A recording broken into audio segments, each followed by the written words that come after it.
মাছ ধরছো ভাই, মাথা উঠে রাখছো এভাবে চলে থাকো, জীবনে অনেক বড়। ব্রাদার দেখতে পাচ্ছ একটা মাছ একটা উঠে পারছে, যে দেখো দেখো কি বড় ভাই, 5 কেজি একবারে গুইনা, সরি 5 কেজি না, কত গ্রাম এটা, এটা 200 গ্রাম হইব।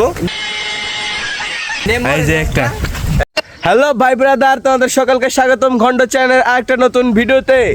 এই ভিডিও তোমাদেরকে দেখাবো আমাদের যে এলাকার দিঘি আছে, যেটা আমরা যেটাকে আমাদের ভাষায় বলি আন্দি বলি, আর তোমরা যেটাকে দিঘি নামে চেনো, ওই দিঘিতে মানে ইল্লিগাল ভাবে, মানে অনুমতি নাই, তাও আমরা আজকে মাছ ধরবো।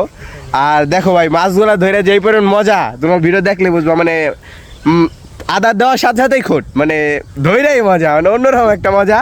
তো তোমাদেরকে দেখাই, প্রথমে আমরা একটা মাছ ধরছি, এটা হলো ওই যে মাছগুলোর সাইজ কিন্তু ছোট, কিন্তু মজা কিন্তু অনেক, বুঝছো, তোমরা বুঝতে পারতেছো, মজা অনেক। তো দেখাই, এই যে দেখো, ওই যে এটা হলো টং, দেখছো যে কি পরিমাণ খুঁড়েতেছে, দেখো দেখো, এখন টান দেবে, মিস দেখছো, এই যে এভাবেই মানে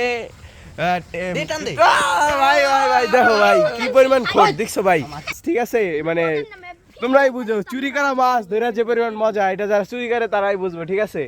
মানে দিকে এটা আমাদের সবারই ভাগের, কিন্তু আমরা ওই যে যেটা লিজ বলে, মানে 3 বছরের জন্য লিজে দিছি, ঠিক আছে। এখানে একজনে চাষ করে, তা আমরা একটু মাঝে মজা করার জন্য মাঝে মাঝে একটু মাছ ধরি, ঠিক আছে। আজকে কারেন্ট নাই এলাকায়, তাই আমরা মজা করার জন্য সবাই মিলে একটু মাছ ধরতেছি। আমার বন্ধু ছোটন, এই যে এক ছোট ভাই, এই যে এক ছোট ভাই, আর এই জন্য সবসময় একসাথে চলাফেরা করি, এবং এরা একসাথে সবসময় মাছ মানে বিভিন্ন কাজ বাজ করে থাকি, ঠিক আছে। তো আজকের ভিডিও এতটুকুই দেখাবো, অন্য কোনো ভিডিওতে। থ্যাংক ইউ ফর ওয়াচিং, টাটা, বাই বাই।